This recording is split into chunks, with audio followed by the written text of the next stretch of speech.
Ya, selamat malam teman-teman di Go Mindful, khususnya di Go Mindful Talk. Pada malam ini kita punya kesempatan yang bagus, kita bisa belajar bersama Mas Haji, khususnya adalah nanti terkait dengan dasar untuk memulihkan batin dengan sadar. Mas Haji sekarang di mana posisinya? Saya posisi di Jati Bening di Bekasi. Kalau Hmm. sama Nera di mana? Saya di Batu ini sekarang. Mas Haji Batu kan pernah ya. kesini kan, Mas Haji ya? Ya ini baru lewat jalan depan.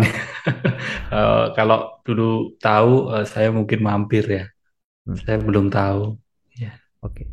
Mas Haji aktivitas belakangan ini apa kesibukannya? Eh, saya akhir-akhir ini baru asik bermain YouTube. Bukannya channelnya Bu, udah lama, Mas? iya channelnya udah lama, tapi dulu main YouTube-nya kurang serius. Jadi saya dulu cuma iseng aja. Kalau pas selera kepengen bikin ya bikin gitu, tapi terus kadang off gitu. Tapi sekarang kelihatannya muncul lagi niat untuk bermain YouTube, sehingga saya bikin lagi video-videonya, konten-kontennya. Serius itu maksudnya gimana? Serius itu maksudnya Ya, gimana? Benar-benar produksi? Ada timnya atau sendiri aja? oh enggak. Jadi dulu itu ini hal yang menarik ya yang saya pelajari. Jadi dulu itu saya mulai main YouTube itu saya kepinginnya ekspektasi saya itu berlebihan. Jadi saya kepinginnya hasilnya langsung wah, ya seperti YouTuber-YouTuber yang lainnya atau mungkin seperti konten kreator yang lainnya gitu. Saya punya ekspektasi yang berlebihan. Karena ekspektasi saya berlebihan, maka proses produksinya saya juga bikin ribet gitu. Saya Hmm. melibatkan beberapa orang, lalu di situ kan ada biaya, ada tenaga yang nggak kecil juga gitu. Dan akhirnya saya malah ribet dulu di proses produksi, Hmm. saya belum-belum udah kelelahan dulu di proses produksinya gitu. Sehingga malah nggak jadi mulai. Ya. Lalu ada juga pernah masa fase di mana akhirnya mulai, tapi karena beban produksi yang cukup ribet itu, ya hanya berjalan beberapa saat lalu berhenti.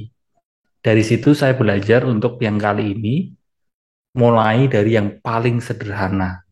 Ya, karena ternyata kendala terbesar untuk memulai sesuatu, untuk berkarya, kendala terbesarnya adalah ekspektasi yang berlebihan itu tadi, ya. Ketika ekspektasi berlebihan itu dikurangin, di let go gitu, ternyata ya sederhana, simple gitu. Makanya yang kali ini saya produksi sendiri, pakai kamera sendiri, lalu saya edit sendiri, saya upload sendiri, bahkan mungkin juga saya tonton sendiri dan saya like sendiri. Iya. Oke, tapi saya lihat memang Mas Haji kan dulu-dulu ya kayaknya ada rekaman juga dengan yang lain kemudian dipublish di YouTube-nya begitu kan ya? Ya, sempat beberapa kali gitu, tapi karena nggak semua konten temen bisa bisa saya upload juga di tempat saya juga gitu, dan saya ada niatan untuk bikin sendiri aja, bereksperimen gitu, biar biar hidup saya nggak gini-gini aja. Sehingga saya mulai bermain YouTube, belajar sesuatu yang baru itu menyenangkan sekali. Kontennya fokus di mana Mas Haji? Tetap di mindfulness atau ada yang lain? Ya, kesehatan mental ya, payung besarnya kesehatan mental, terus tentang psikologi, tentang mindfulness. Dan konsepnya lebih ke saya ngomong sendiri, bermonolog ya. Ketika saya ngomong sendiri, saya menjelaskan sesuatu, seringkali juga saya bingung sendiri, makanya saya mengajak teman-teman di sosial media untuk nonton video saya Biar ikut bingung ya? supaya saya ada teman bingungnya ya kan. Begitu. Jadi ada keasikan, ada uh, suatu apa ya? Suatu kesegaran gitu, freshness dalam hidup ini ketika keluar dari hal yang selama ini monoton rutin kita lakukan gitu, yaitu dengan belajar sesuatu yang baru, mencoba hal baru. Hmm. Mas Haji, kalau saya perhatikan Mas Haji di Instagram jauh lebih aktif ya dibandingkan YouTube sebelumnya itu ya. Ya, karena Instagram sepertinya lebih simpel ya untuk bikin kontennya. Sesimpel ini tadi baru aja juga mungkin setengah jam yang lalu saya hanya nulis satu page lalu saya post gitu. Kalau YouTube bisa cuma tulisan aja mungkin saya juga rajin di YouTube. Tapi kalau di YouTube kan kelihatannya memang mesti video ya. Hmm. Untuk workshop, ada yang dilakukan secara offline sekarang atau masih dalam kondisi online? Nah, ya selain mulai asik bermain YouTube, saya sekarang juga asik bermain diundang sesi offline ya. Kalau sebelum-sebelumnya lebih banyak online, tapi sekarang sudah mulai sebagian besar mulai mengundang saya untuk sesi offline, corporate, komunitas, yayasan, gerakan sosial, ya lebih offline ya. Untuk bicara mental health ya. Ya, bicara mental health tentang mindfulness, tentang psikologi, tentang kesadaran, tentang self love, tentang self acceptance, bagaimana mengatasi insecure, bagaimana mengatasi cemas dan sebagainya. Itu sasarannya anak-anak muda atau orang yang sudah berumur juga, Mas Haji? Um, Ya, both ya, dua-duanya ya, tergantung acaranya. Tapi memang seringkali lebih ke generasi Y ya, Gen Y sama Gen Z. Kalau yang Gen X-nya, untuk yang boomersnya, generasi sepuhnya, generasi tuanya, um, ya ada tapi nggak begitu banyak. Mas Haji, untuk kalau kedua generasi itu pendekatannya perbedaannya gimana? Dua generasi yang mana? Yang Yang boomers dan ya, milenial? ya, Ya, betul. tentu berbeda ya, karena mereka hidup di masa yang berbeda gitu. Ya. Ketika dulu belum secepat sekarang, uh, komunikasinya belum secanggih sekarang teknologinya, sedangkan sekarang begitu mudah sekali bertukar pesan, bertukar informasi. Salah satunya adalah perihal ini, stimulasi ya.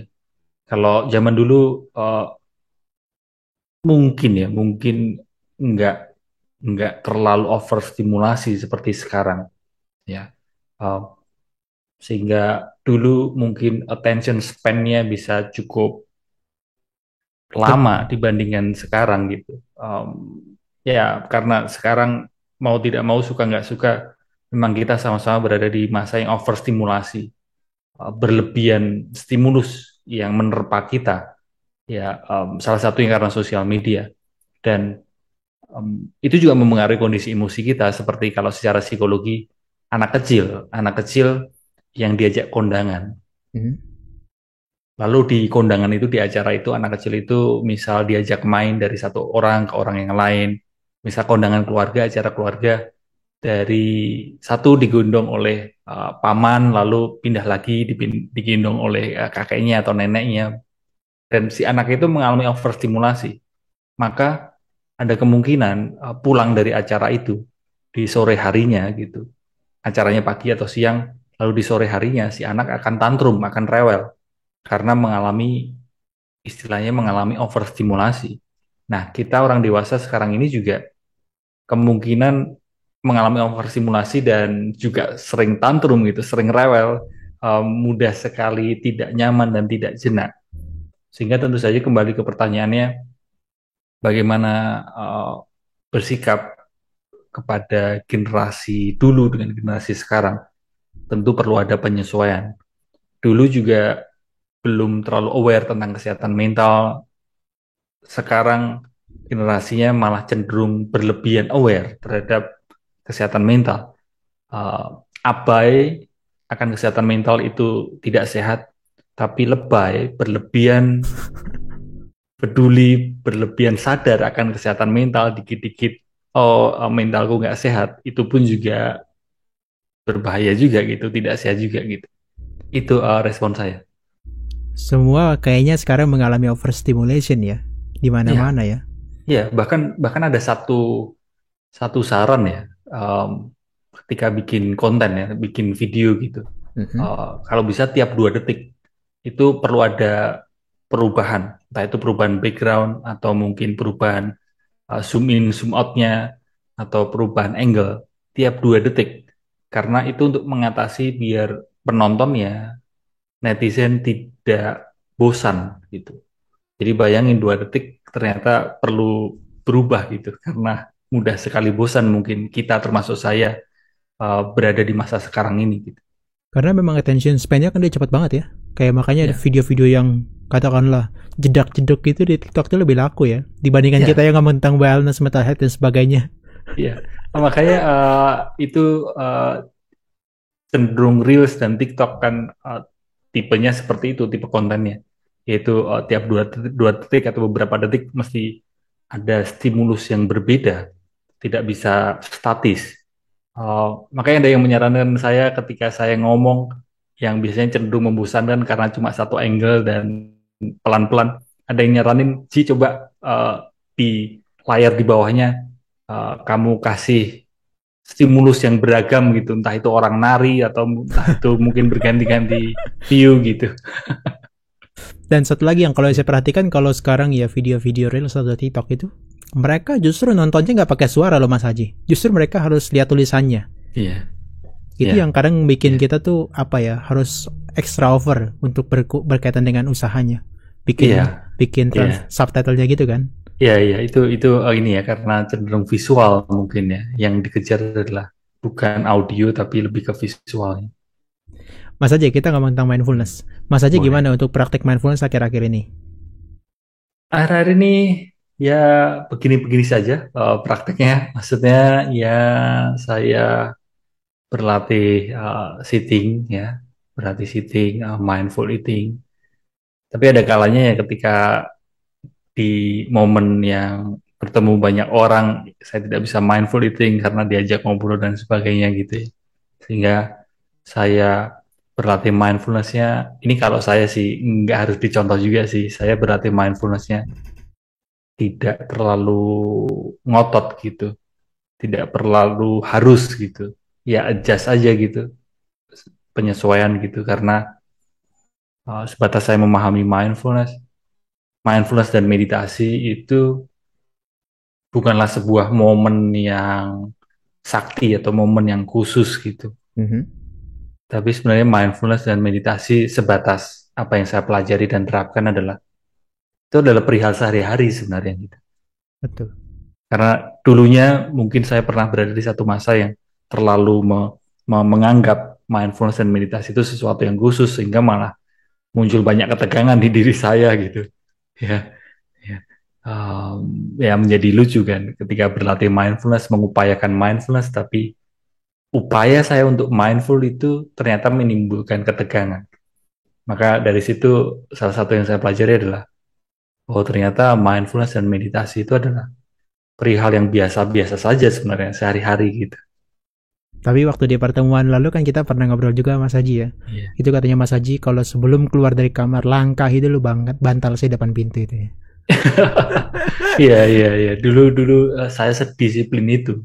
Saya mungkin berlebihan cukup keras kepada diri saya untuk berlatih sitting practice, sitting meditation, supaya creating new habit untuk bisa luangin waktu setiap hari duduk minimal 20 menit seperti itu. Mas Haji, ini kan terkait dengan COVID-19 kan kayaknya sudah nggak sebadai dulu ya. Ini gimana nih? Apakah untuk minat terhadap mindfulness tuh berbeda, menurun atau bahkan tetap mengalami kenaikan di luar sana? Saya rasa masih masih ini ya. Banyak orang yang masih interest terkait dengan mental health dan mindfulness. Salah satu pendekatan yang diminati adalah mindfulness untuk menyehatkan mental. Hmm. Hanya saja, sebenarnya ketika itu menjadi sebuah tren ya, entah itu mental health dan mindfulness menjadi sebuah tren itu nggak oke juga gitu, karena sebenarnya kan persoalan mental health dan mindfulness ini adalah bukan sekedar tren gitu, Mhm. tapi ini adalah sebuah kebutuhan, ya kan?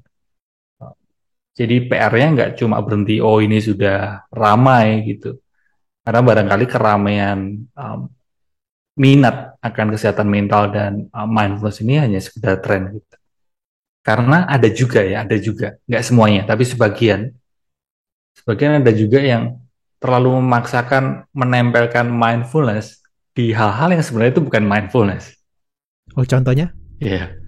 Misal ya mungkin ada satu produk atau mungkin ada satu obrolan atau mungkin itu sebuah pendekatan tertentu gitu. Sebenarnya itu bukan mindfulness tapi ya demi tren gitu, demi menarik perhatian orang. lalu tempelin aja kata mindfulness di situ gitu. Eh, Sebagian buku, nggak semuanya ya. Beberapa buku juga seperti itu yang terjadi gitu. Ini bahayanya bisa jadi overstimulation juga ya. Oh iya, benar, benar. Karena kendala terbesar ya, kendala terbesar untuk berlatih mindfulness sebatas pengalaman saya adalah kendala terbesarnya kengototan kita untuk berlatih itu, gitu. Paradoks. Mas Haji, saya perhatikan terkait dengan topik kita juga ya malam ini. Ini adalah memulihkan batin ya. Ini akhir-akhir ini saya perhatikan Mas Haji postingannya di Instagram lebih banyak tentang pemulihan. Tadinya kan tentang sadar diri dan sebagainya itu kan lebih lebih tren di Instagramnya Mas Haji. Kenapa kok lebih beralih kepada pemulihan? Apa ada tren tertentu sehingga menggunakan topik itu? Enggak sih. Sebenarnya apa yang saya post itu ya seenak hati saya gitu. Maksudnya saya tidak merencanakan oh ini sekarang beralih ke pemulihan. Enggak juga gitu. Sespontan apa yang ingin saya sampaikan gitu. Cuma karena kesadaran dan pemulihan sebenarnya kan satu hal yang selaras gitu. eh, yang saya pahami ya. Ya salah satu jalan untuk memulihkan diri adalah dengan berlatih kesadaran. Cuma berlatih kesadaran untuk memulihkan itu bisa jadi kita akan mengalami hal yang nggak enak gitu, Nggak enak ya kenapa? kan? Ya, jadi misal ya, misal mengalami kekecewaan terhadap satu kenyataan, satu momen, misal kecewa karena sepatu hilang, misal sesimpel itu ya, bisa sesimpel itu ya. Ya. Sebenarnya lebih enak kalau nggak berlatih kesadaran untuk memulihkan, Hmm. yaitu dengan cara mungkin ya udah pergi shopping aja atau pergi traveling aja, ya, dan kita rasa itu sudah selesai, sudah pulih gitu. Tapi dengan berlatih kesadaran, kita kayak diajak, dituntun untuk melihat lebih mendalam soal kekecewaan itu, dan itu nggak enak. Sehingga berlatih kesadaran itu nggak selalu nyenengin.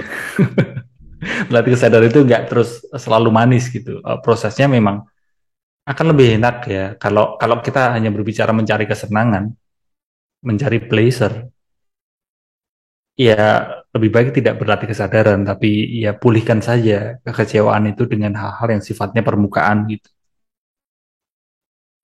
Itu mungkin ya untuk membuka obrolan terkait kesadaran dan pemulihan. Ya, Mas Haji, abang apa sih yang semestinya dipulihkan dengan tren saat ini ya, mental health yang saya perlu tahu juga nih, tren mental health saat ini apa, kemudian apa yang seharusnya dipulihkan oleh generasi Y tadi atau milenial dan generasi boomer ini? Ya,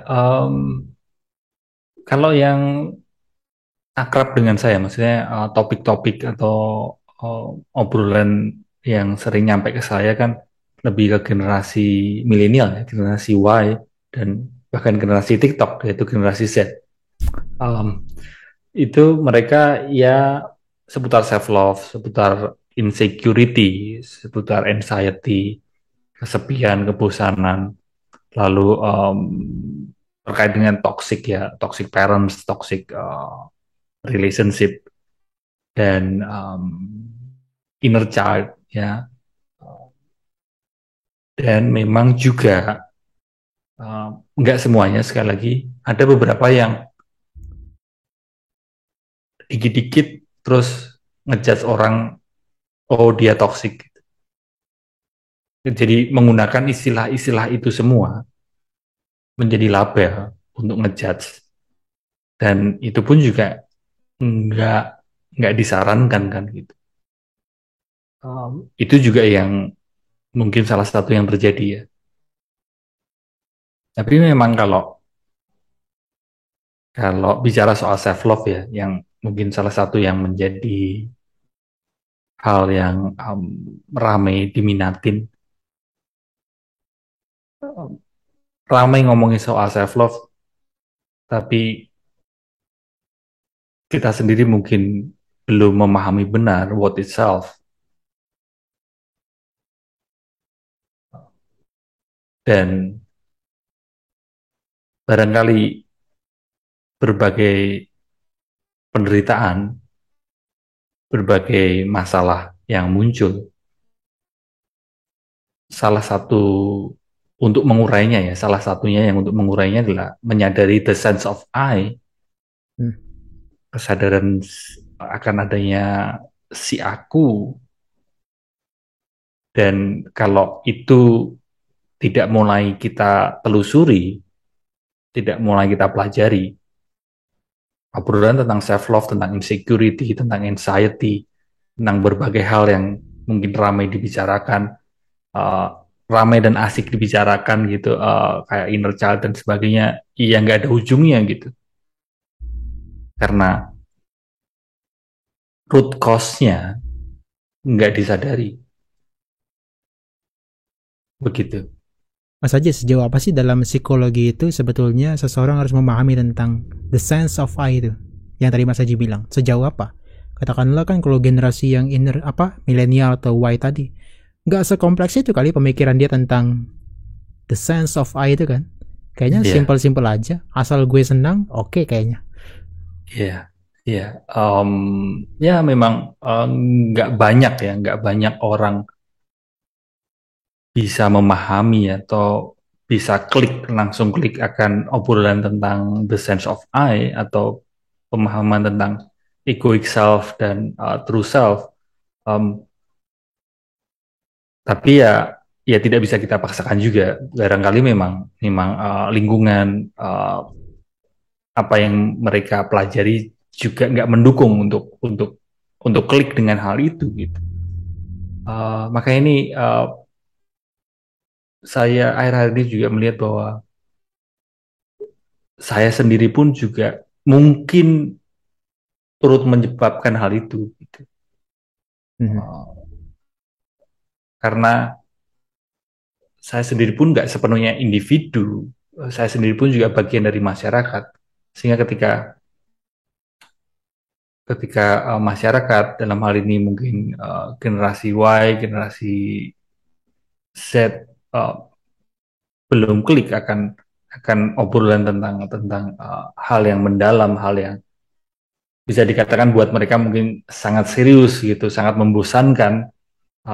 Ya barangkali selama ini saya juga turut menyebabkan hal itu. Tapi benar bahwa ya karena memang hidup ini kan berhamburan hal yang memicu pleasure kita kan. Ya, ya, dan kita mudah sekali me- mengaksesnya. Ya, daripada berlatih menyadari, menelusuri lebih mendalam. Misal rasa bosan, misal merasa bosan, ya mending nonton film aja atau mungkin mending makan, Betul. dan itu dirasa sudah selesai. Ya mungkin kalau kalau melihat saya sendiri, dulu saya juga seperti itu, sampai di titik yang benar-benar oh iya ya, akan terus berulang gitu gitu derita itu gitu, kalau tidak ditelusuri lebih mendalam. Oke.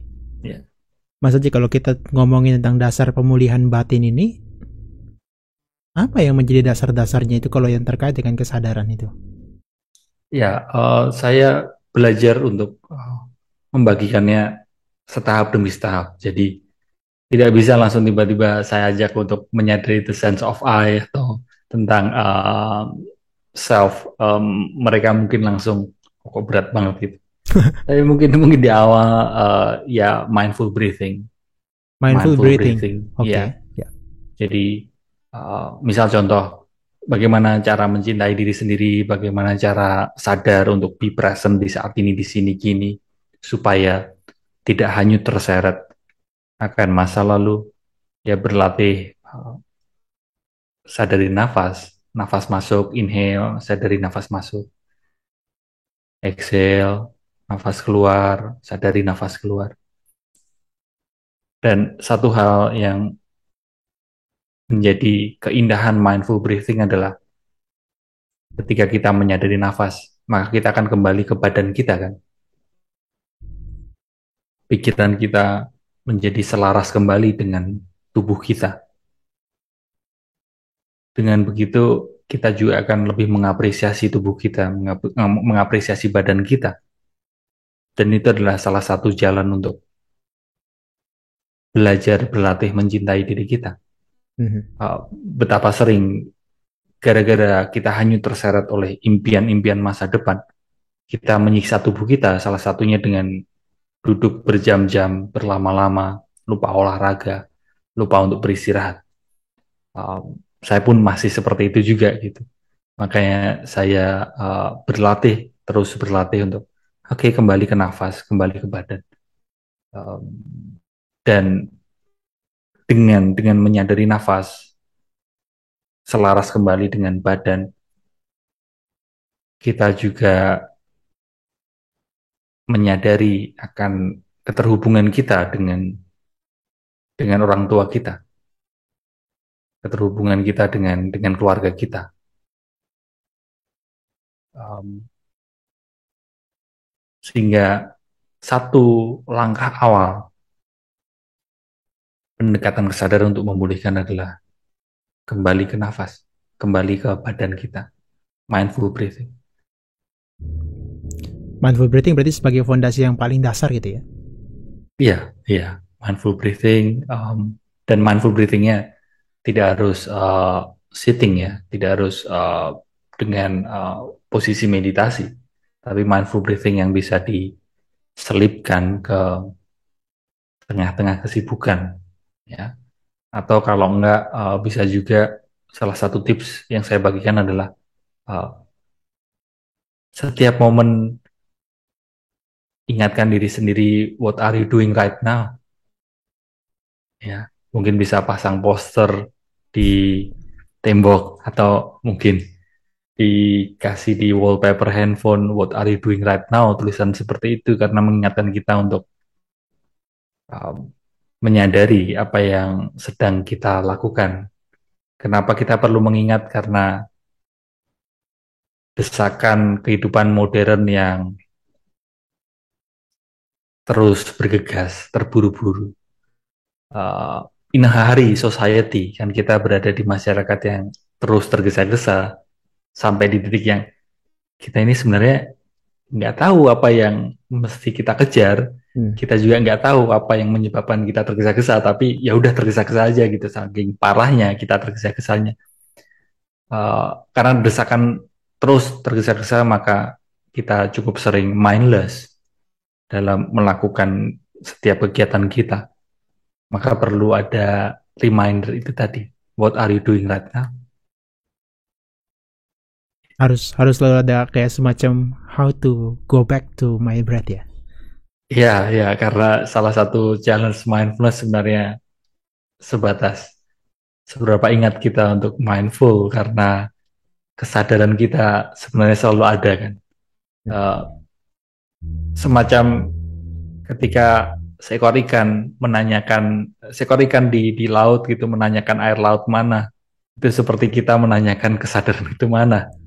Karena kesadaran selalu ada sebenarnya, cuma seringkali kita kurang lebih tidak mengingatnya. Maka kita perlu ada pengingat supaya melatih pikiran kita untuk sadar. Masa sereceh itu seekor ikan seperti seekor ikan menanyakan air laut? Ya kita kan sudah ada di saat ini dan sekarang sebetulnya. Masa kita tanyain juga Mas Haji? Seperti itu ya? Ya, karena cukup sering kita kan mindless itu tadi, ya, mindless, sehingga perlu ada pengingat. Layaknya ya itu tadi ikan, ya ini hanya cerita konyol aja, ada ikan yang bertanya kan kepada ikan yang lebih besar mana air laut gitu. Karena mungkin kita seperti ikan itu yang selalu menanyakan mana kebahagiaan, mana kesadaran. Padahal sebenarnya kita selalu berada di situ gitu, selalu berada di kesadaran itu. Kita hanya lupa ya. Hanya lupa. Mas Haji, saya mau tanya kenapa ya dari beberapa narasumber yang saya katakanlah discuss seperti itu, mereka lebih banyak menggunakan istilah ingat untuk mindfulness. Apa dari Mas Haji sendiri ada preferensi tersendiri untuk menggunakan istilah ingat bagi mindfulness? Maksudnya seperti apa? Preferensi kenapa harus menggunakan ingat? Biasa kan pakainya sadar gitu ya. Kita harus gitu. ingat lagi. Beberapa narasumber mengatakan saya juga menggunakannya remember atau ingat seperti itu. Iya, iya. Karena kesadaran itu selalu ada sebenarnya, cuma kita seringkali lupa sehingga kita perlu ada pengingat untuk kembali lagi di situ, kembali lagi di kesadaran kita. Hanya saja memang kalau lebih mendalam, ingatan itu pun sebenarnya adalah pikiran, bukan kesadaran. Em, Kalau yang saya alami ya, sebatas yang saya alami adalah kita ada kalanya perlu menggunakan pikiran untuk menunjuk kesadaran. Ya, Ya, Em, misal ketika kita menanyakan sesuatu, bertanya, satu pertanyaan itu adalah pertanyaan untuk pikiran supaya pikiran kembali ke kesadaran gitu. Ya semacam mengingat itu tadi. hmm, oke. Okay. Mas Haji, saya mau tanya lagi tentang dasar daripada pemulihan batin ya. Apakah itu ada prosesnya Mas Haji? Dari seseorang yang mengalami katakanlah seperti trauma dan sebagainya. Dalam proses pemulihan itu, apakah hanya sekedar nafas atau ada proses tahapan yang berjenjang sebetulnya? Em, Ya sekilas di awal kelihatannya berjenjang, tapi sebenarnya latihannya ya itu saja sebenarnya kan dia berjenjangnya. Karena uh, sadar adalah dasar, sadar adalah langkah pertama dan langkah terakhir, bukan? Pertama dan Um, terakhir, oke. Okay. iya, ya mungkin variasi latihannya ya untuk menyadari nafas, lalu mindful eating, ya, lalu mindful walking, ya, lalu single tasking, mindful melakukan satu hal, mindful working ya, melakukan satu hal dengan mindful. Um, itu di awal latihannya seperti itu, yaitu uh, menguatkan kesadaran, menguatkan otot kesadaran supaya supaya sadar bahwa kita sepenuhnya sudah berada di sini gini. Memori ingatan yaitu yang menciptakan pikiran dan itu adalah ilusi, tidak lagi nyata di saat ini di sini gini. Dan itu kalau dielaborasi ya akan panjang kali lebar juga gitu terkait dengan memori yang mengunjungi kita. Um, tapi kalau lebih mendalam, ini udah masuk ke yang image mengenai diri kita atau the sense of I, kita menganggap diri kita terluka, itu pun adalah image self kita. Dan sebenarnya true self kita, diri kita di sini kini, nggak pernah terluka. Jadi kalau di pemahaman yang lebih mendalam, pemulihan itu sebenarnya tidak diperlukan.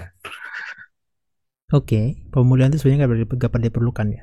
Kayak Mas Haji dulu Ya. cerita kan, kayak ada seorang perempuan dan dia bukan seorang perempuan tapi seseorang gitu ya, yang dia bermusuhan sama ayahnya. Kemudian dia merasa bahwa dia atau dirinya harus minta maaf gitu kan. Tapi ternyata sebenarnya nggak perlu ada minta maaf. Itu hanya karena dia punya ego aja, sehingga dia merasa bahwa ada yang salah sebetulnya. Hmm, memaafkan ya. Ya, Terkait memaafkan itu, seingat saya, eh, ketika kita menuntut orang lain untuk meminta maaf kepada kita, ya. eh, minta maaf itu kan dasarnya kamu salah aku benar. Ya, itu dulu perlu disadari bahwa orang lain mesti meminta maaf kepada kita. Kita kita perlu memaafkan orang lain. Ya, itu maksudnya. Itu dasarnya adalah penyebabnya adalah kita merasa menghakimi dia salah aku benar. Mhm. Maka kalau pangkalnya sudah kita udarin, kita urai, kita menyadari penghakiman itu, kita menyadari penghakiman dia salah aku benar, kita sadari, kita urai, dan pelan-pelan barangkali penghakiman itu bisa dissolve,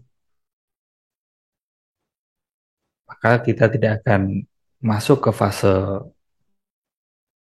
kita perlu memaafkan orang itu, kan? Ya, betul. Eh, tanpa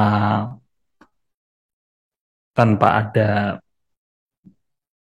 penyebab api, nggak mungkin muncul api. Mhm.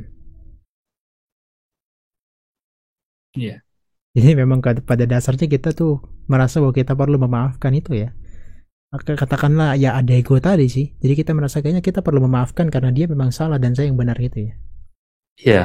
Kembali lagi yaitu barangkali sebenarnya kita sudah pulih, hanya saja kita belum sadar bahwa diri kita sudah pulih. Ya.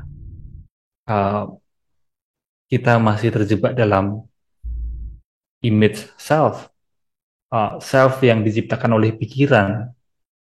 Aku adalah seseorang yang terluka, di mana seseorang yang terluka itu adalah bayangan di pikiran kita, di mana kalau ditelusuri lagi lebih mendalam, bayangan di pikiran kita mengenai self itu adalah kumpulan memori, dan mungkin pikiran kita sebenarnya hanyalah sekumpulan memori, Mhm. bukan kenyataan di saat ini.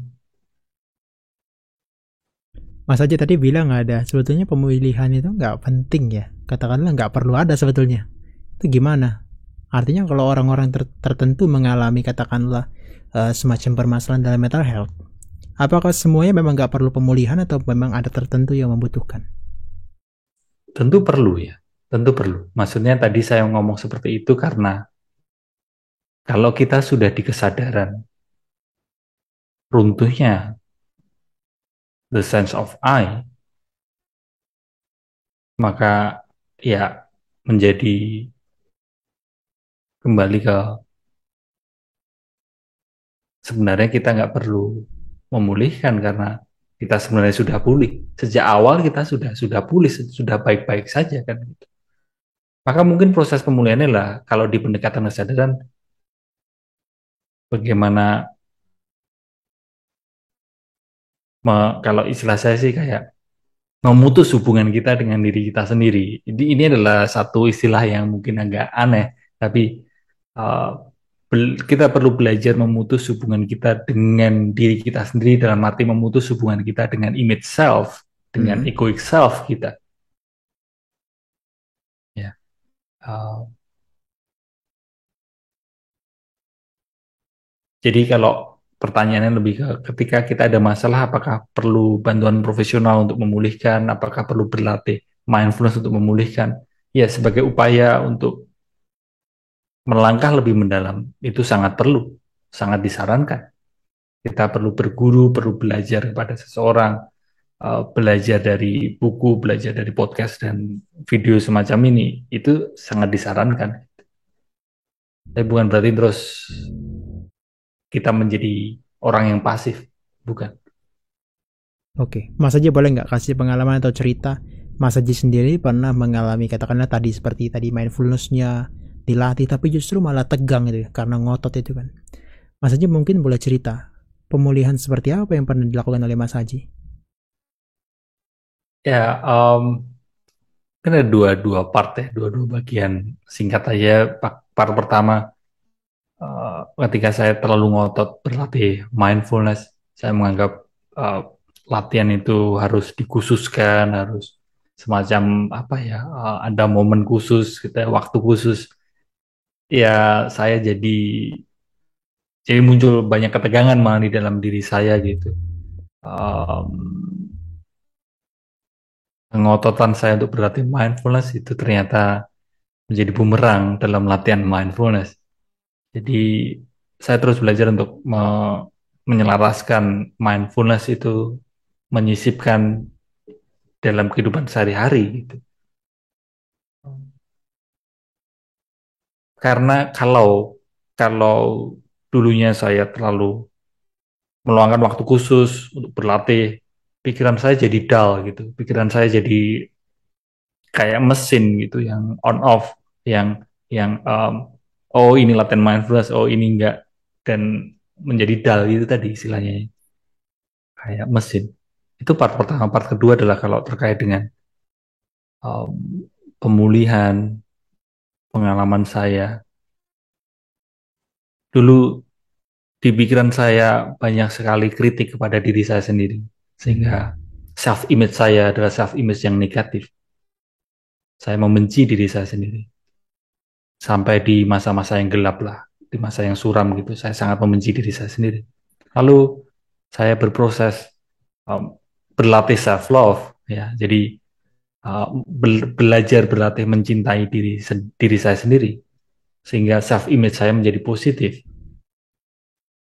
Um, itu ternyata baru separuh perjalanan, karena setelah itu saya belajar kembali bahwa baik itu self image yang negatif maupun self image yang positif sekalipun, itu pun adalah image self, self yang diciptakan pikiran, maka itu sangat vulnerable, sangat rapuh sekali self image positif itu.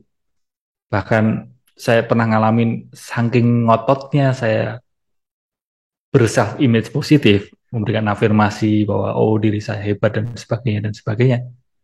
Itu jadi bumerang, maksudnya Ya, malah malah muncul hal-hal yang antitesa dari itu gitu, berkebalikannya gitu. ya, benar. Ya.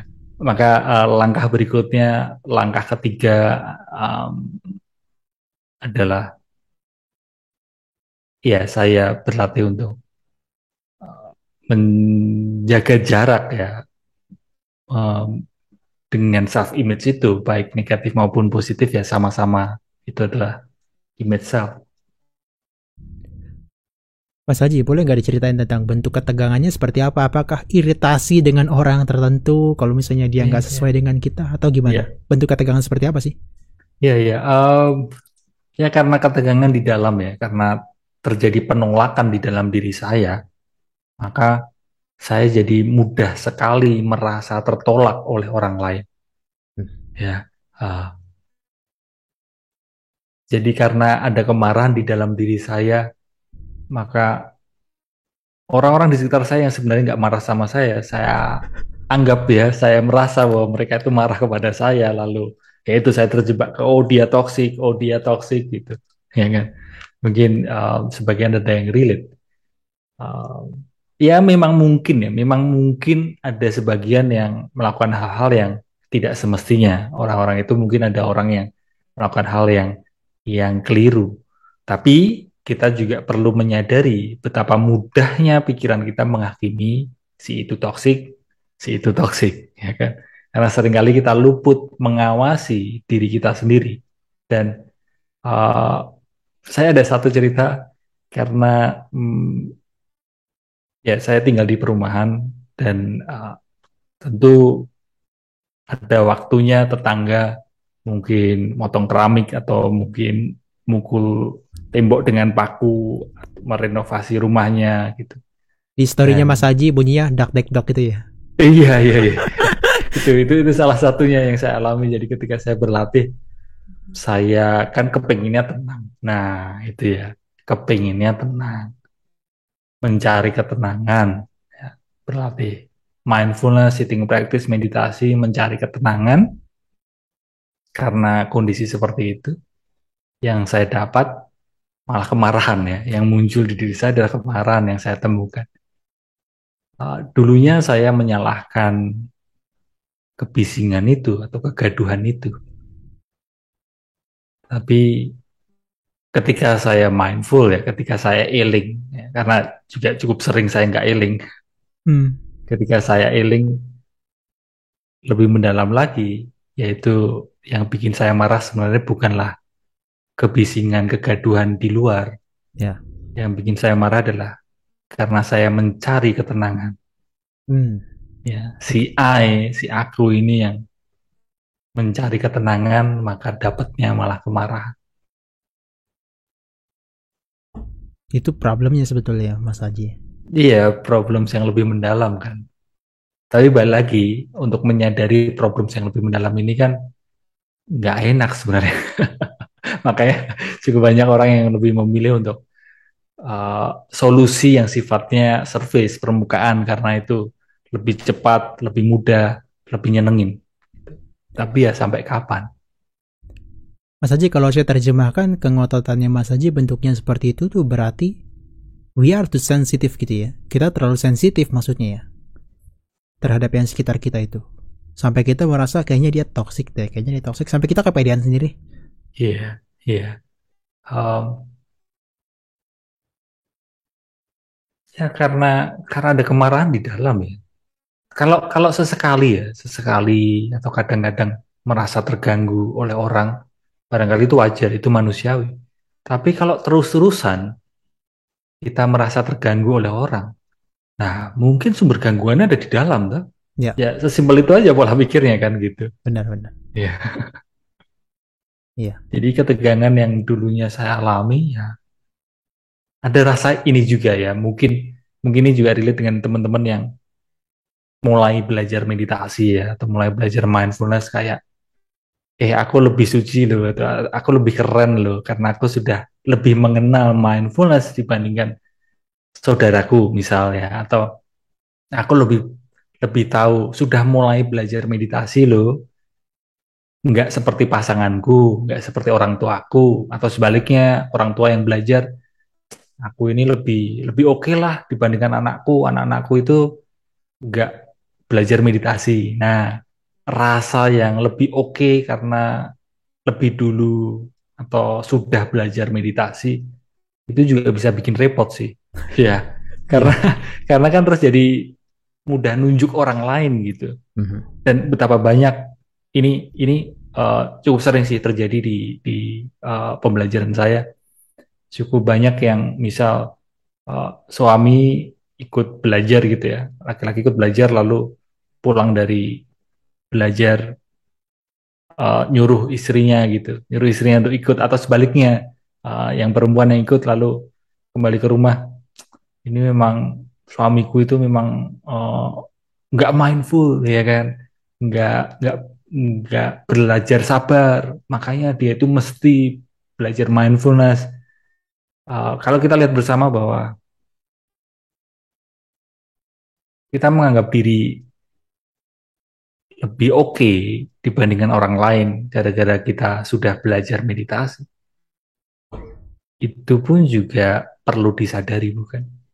Ya. Mas Haji, kalau saya pahami sampai sini berarti kita itu sebenarnya punya masalah dua ya. Kadang kita overstimulationnya sama yang negatif, dan kadang satu sisi justru kita terhadap hal-hal yang positif itu juga ada overstimulation ya. Sampai kadang-kadang kita maksain orang tuh lu harus belajar, kita rekomendasikan gitulah. Sampai kadang-kadang kita lupa diri kita sendiri juga. Kenapa kita Iya, rekomendasikan itu sampai seakan-akan kayak kita BA-nya gitu ya?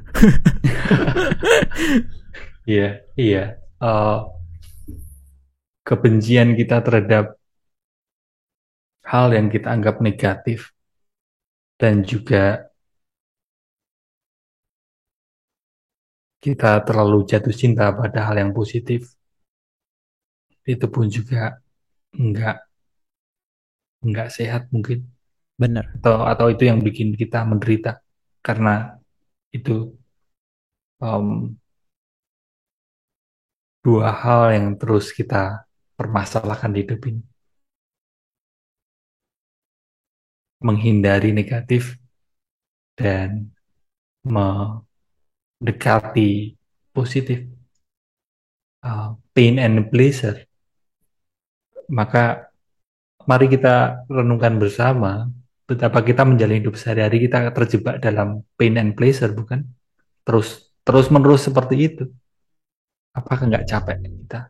Tapi memang mungkin tidak mudah juga kita keluar dari kurungan positif negatif atau kurungan pain and pleasure. Ya, Kenapa? Karena pikiran kita sudah terkondisi, terprogram bertahun-tahun sejak kita kecil, memang kita dididik seperti itu. Kita uh, belajar, diminta belajar, diiming hadiah. Bukankah itu pleasure? Ya kan? Bukan karena kesadaran, belajar karena kesadaran, bukan seperti itu kan? Atau misal uh, kita melakukan sesuatu untuk menghindari hal yang negatif pada waktu dulu sekolah, ayo kamu belajar supaya tidak dapat hukuman. Itu relate sekali kan dengan kehidupan kita gitu. Dan itu terbawa terus sampai sekarang kita menjalani hidup ini. Kita terombang-ambing akan pain and pleasure itu. Oke. Saya melihat kayaknya ada jalan tengah ya. Untuk bukan kita terbebas dari pain and pleasure, tapi kita justru berjalan di tengah-tengahnya. Kayaknya saya melihat Mas Haji bahwa ingin mengungkapkan ada jalan tengah sebetulnya untuk hal tersebut. Ya, ya. Uh, the healthiest way is the middle way, Ya. um, middle path. Ya, cuma memang nggak seru, Gimana nggak seru ya kan? gimana? Nggak seru, nggak asik. Iya, kalau memang hanya mengejar keasikan, hanya mengejar keseruan, ya, ya teruslah terombang-ambing akan dua hal itu gitu. Karena kan lebih heroik kan. Kalau middle path itu ya hidupnya jadi biasa-biasa saja.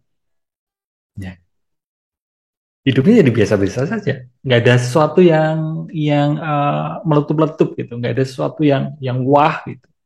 Wahnya itu bisa bisa berupa wah yang pujian atau hinaan gitu. Tapi kalau hidup yang biasa-biasa saja kan nggak berada di dua itu gitu. Dan mungkin kita manusia ketika hidup kita biasa biasa saja, kita berpikir itu sebuah masalah. Padahal, padahal itu adalah hidup yang oke gitu, yang bisa menghemat energi kita, bisa menghemat tenaga kita kan. Tapi sekali lagi, karena pikiran kita barangkali terkondisi untuk mengejar, untuk merindukan, mendambakan hidup yang seru itu tadi. Beranikah kita memilih hidup yang biasa-biasa saja? Itu pertanyaan renungan. Dan bisakah kita memilih jadi manusia yang biasa-biasa saja di tengah keterkondisian pikiran kita yang sudah sangat kaku untuk tidak biasa-biasa saja? Salah satu hal lagi ya, mungkin pikiran kita juga terkondisi. Aku bahagianya setelah mengalahkan orang lain, Hmm. ya kan? Kita terkondisi seperti itu kan. Kita punya Pun- anggapan, Punya program ya. punya program bahwa aku bahagia ketika aku bisa juara satu mengalahkan orang lain. Ketika nilaiku lebih baik dari orang lain. Dan itu terus terbawa sampai sekarang ketika likes-nya lebih banyak dari orang lain, aku lebih suka, followers-nya lebih banyak dari orang lain, aku suka, dan terus seperti itu. Terkurung dalam ambisi. Bisakah? Bisakah kita menjadi manusia yang biasa-biasa saja? Itu pertanyaan yang perlu direnungkan. Mas Haji untuk middle path, kemudian untuk katakanlah menjadi orang yang hidupnya biasa-biasa saja. Lantas gimana tuh yang proper menurut Mas Haji supaya kita benar-benar jadi orang yang hidup dengan biasa-biasa saja tapi tetap bernilai dan berguna bagi orang lain atau sekitarnya? Atau memang sebetulnya kalaupun kita biasa-biasa aja, emang ada indikasinya kita nggak berguna untuk orang lain ya? Gimana? Gimana coba menurut Mas Ya Haji? kan, kadang kan kita terjebaknya dalam itu ya, kondisi, oh berarti kalau menjadi manusia biasa-biasa saja, maka nggak akan bisa maksimal memberikan manfaat buat orang lain. Kayak kayak misal self acceptance itu, menerima, misal belajar menerima, belajar untuk tidak terlalu berambisi, Ya, maka uh, tidak akan bisa meraih hal yang sangat tinggi gitu kan.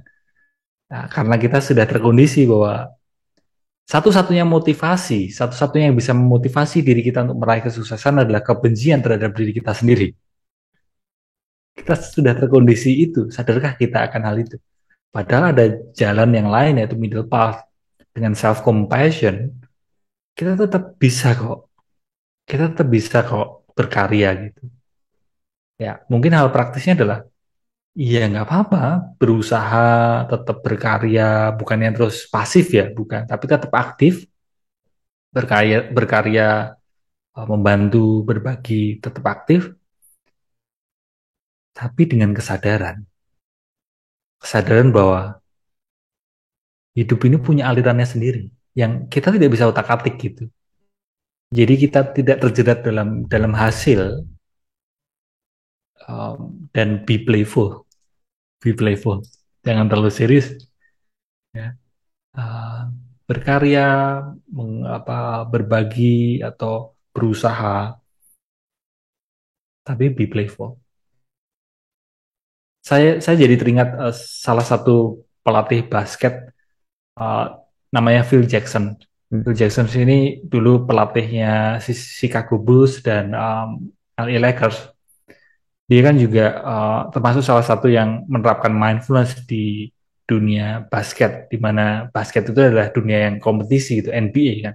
Ya, Nah, uh, di salah satu quote-nya dia adalah ketika menerapkan mindfulness untuk menyikapi kemarahan untuk bersaing dengan lawan, bukan berarti terus pasif, bukan berarti terus diam, tapi ya sadari saja kemarahan itu, tetap berusaha dengan kesadaran dan dibekali dengan compassion. Mas Haji memang Begitu. berarti ada jalurnya yang berbeda ya. Kalau misalnya si kerapuhan itu dia akan inline dengan yang namanya tadi berkarya dengan kebencian. Dalam arti kalau one day nggak mendapatkan followers lebih banyak, likes lebih banyak, wah ini dia akan jadi lebih rapuh ya. Antara dia nggak mau berkarya lagi atau dia delete itu channel YouTube-nya. Iya, iya, iya, iya. Jadi em, jadi gini, jadi semakin tinggi tentu saja anginnya akan semakin besar. Ya, Atau kita tidak bisa memungkiri bahwa semakin tinggi gunung akan semakin terjal jurangnya. Ya.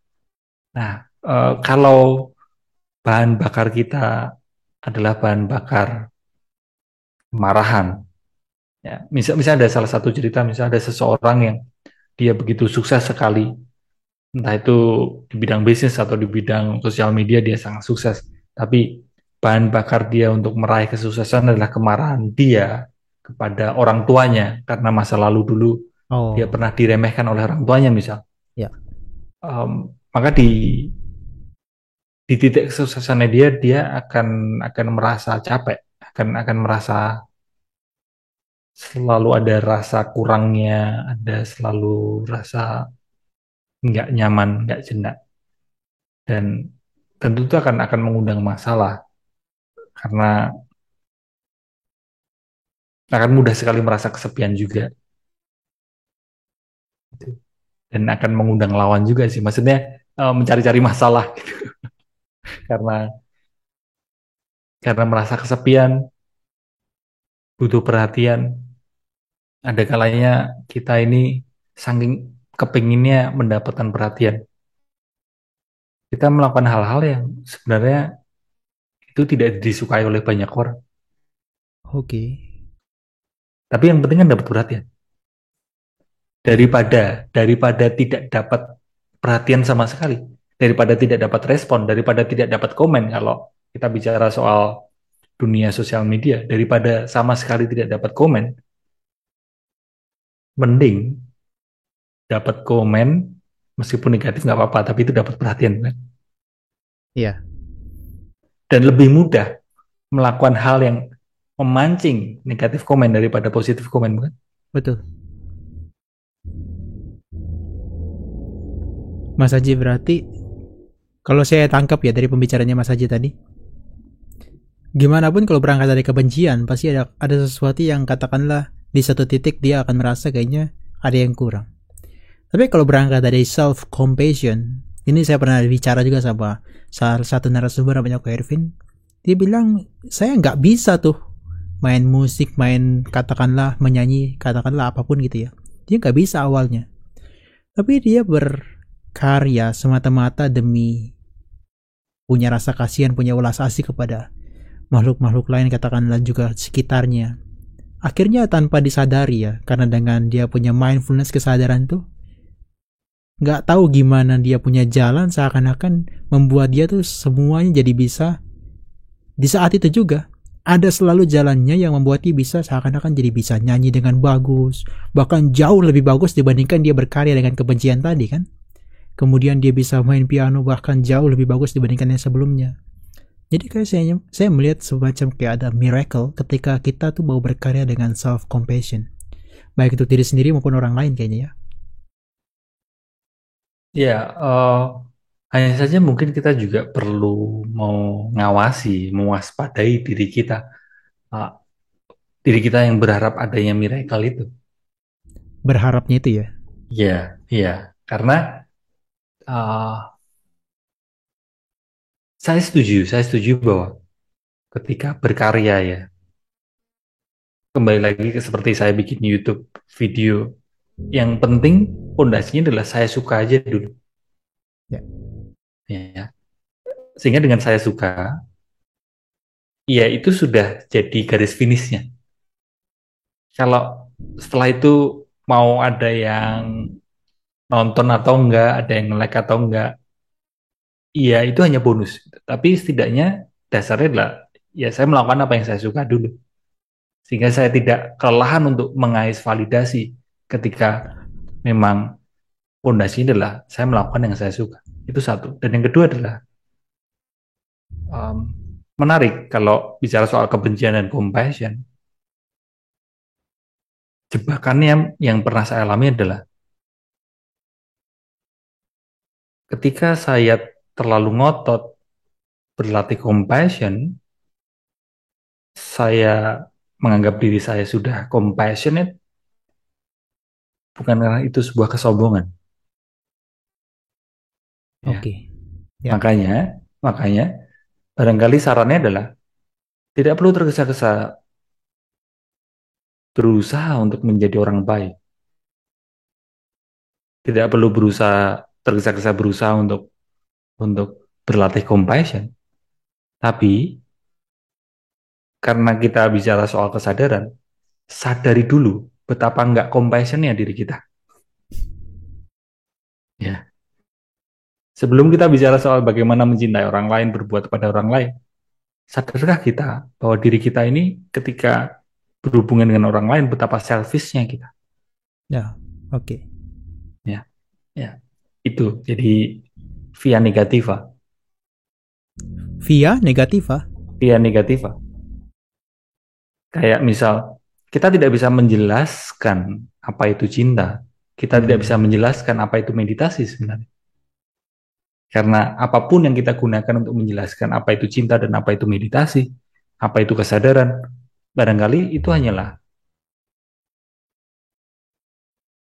produk dari pikiran dan apa yang kita deskripsikan. Deskripsi bukanlah apa yang kita deskripsikan, kan? Ya.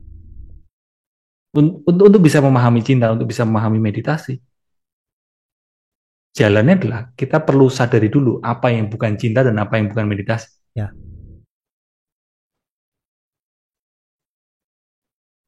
Benar. Ya. Mas Haji, kalau begitu saya melihat ya, kalau saya setuju dengan Mas Haji tadi bilang, ini ada challenge-nya ya, ada semacam tantangan besarnya. Kalau kita mau jadi biasa-biasa aja, katakanlah juga mau jadi yang ya nggak berkarya dengan self compassion, itu jauh lebih sukar, jauh lebih sulit dibandingkan orang yang tadi dengan kebencian dia melakukan berbagai cara yang penting dapat komen meskipun itu negatif. Nah challenge-nya adalah seperti itu Mas Haji. So gimana kita bisa menguatkan diri kita khususnya ketika kita bertemu dengan challenge tersebut, tantangan tersebut, karena nggak mudah loh. Nggak semua orang mau berjalan di middle path itu. Justru orang yang jauh lebih deras arusnya ketika dia berjalan dengan cara yang ekstrim.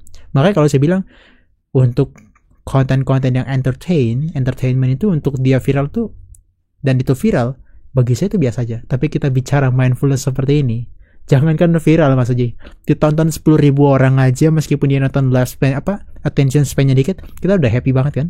Iya. Iya. Gimana challenge-nya bisa kita atasi?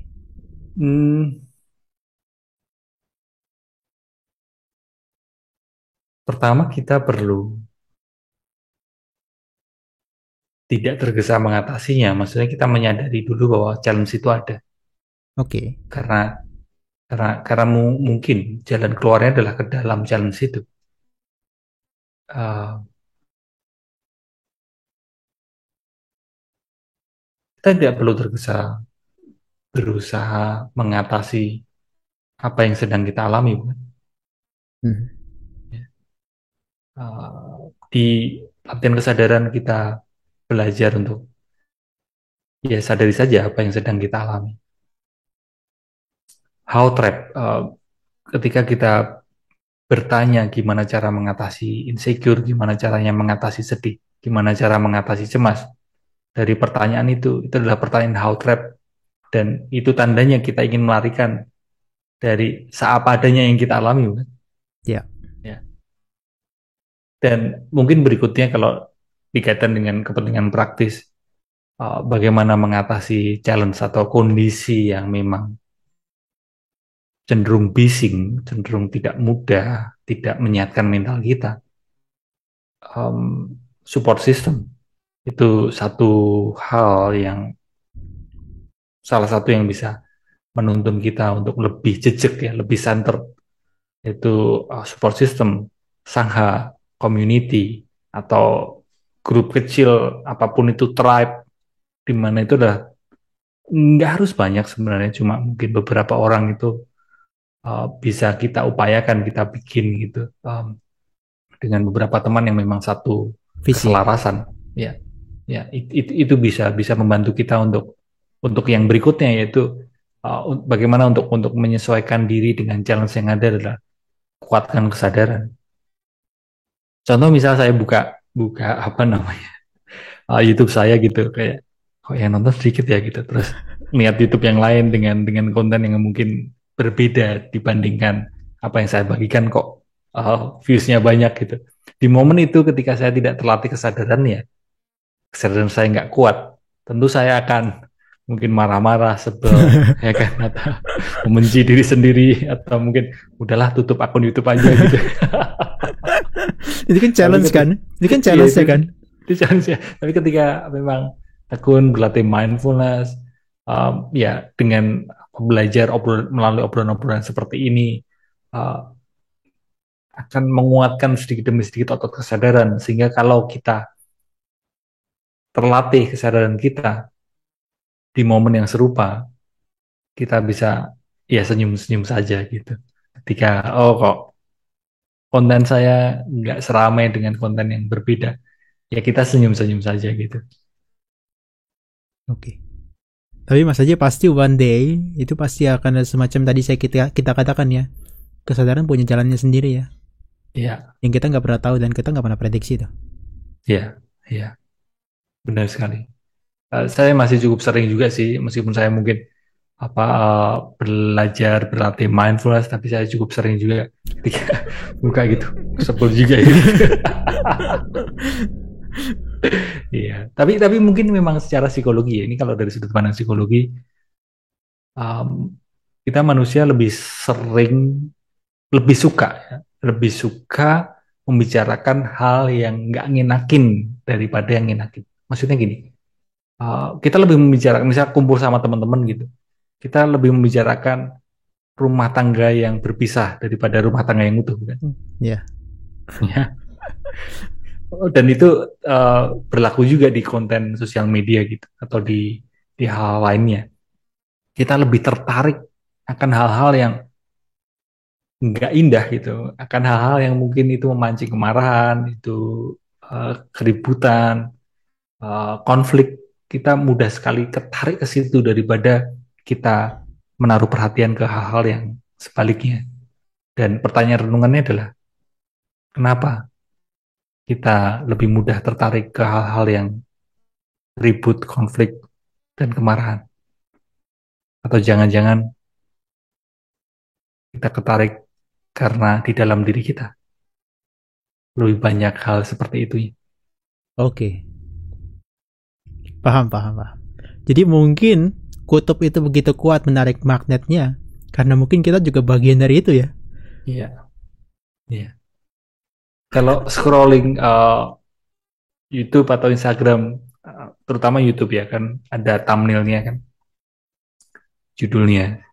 Ya judul-judul yang lebih ke chaos, yang pokoknya kemarahan, konflik, ribut, itu akan lebih mudah sekali menarik kita gitu untuk membuka dan menontonnya kan gitu. Dan mari kita bertanya, kenapa kita seperti itu?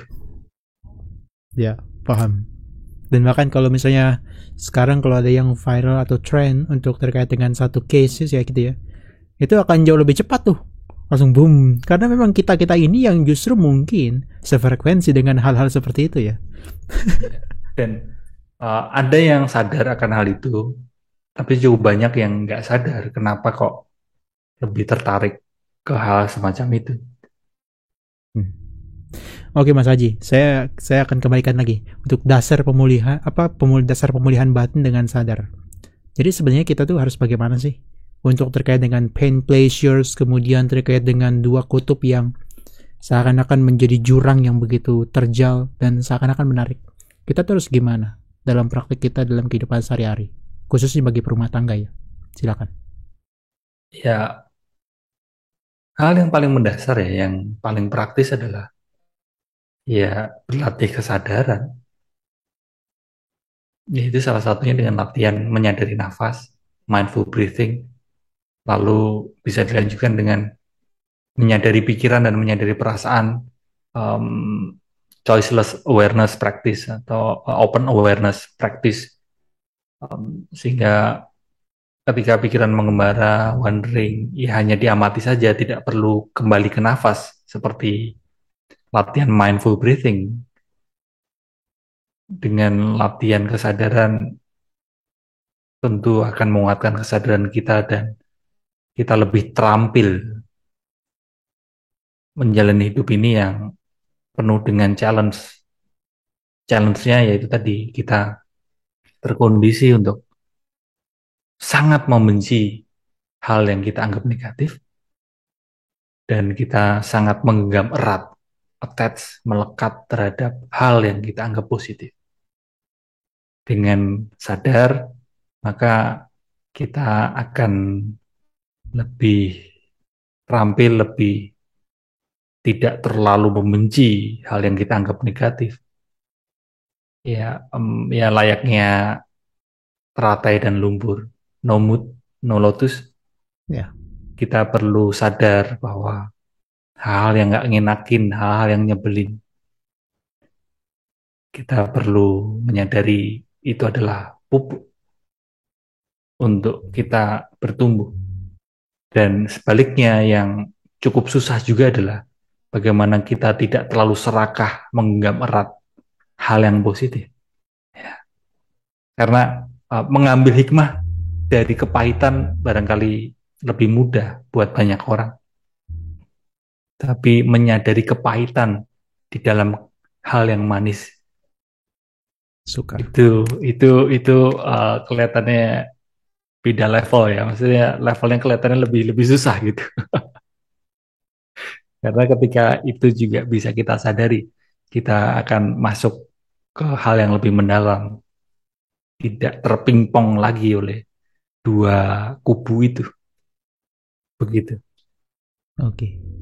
Mas Haji, terima kasih atas diskusinya malam ini. Saya pikir ini adalah perspektif baru bagi saya karena memang sebetulnya kita tuh ada di tengah-tengah ya. Cuma kita hanya perlu ingat aja. Seperti Mas Haji quotes-nya bilang, sebetulnya itu kita samudra, hanya kita lupa aja kita seakan-akan ombak. Gitu Iya. ya. Atau langit dan awan, kita sebenarnya adalah langit, tapi Hmm. kita seringkali beranggapan tidak sadar kita menganggap diri kita adalah awan dan hanya awanlah yang terganggu oleh awan, bukan?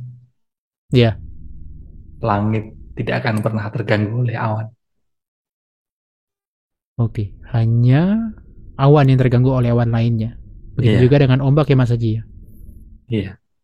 Ketika samudra ya tidak pernah terganggu oleh ombak, maka ketika kita terganggu oleh overthinking kita, maka yang terganggu itu adalah image self yang diciptakan oleh pikiran kita. Oke. Sedangkan langit, samudra, kesadaran kita. nggak akan bisa terganggu oleh overthinking. Kita hanya perlu ingat siapa kita itu ya. Iya, dan mungkin satu hal yang agak mind twisting atau yang agak bikin bingung adalah bukan bukan pikiran yang mengganggu kita, tapi kitalah yang mengganggu pikiran kita. Nah, itu dia. Lah itu, tapi kan kita gak sadar kan selama ini seakan-akan kita terganggu, padahal kita yang ganggu kan.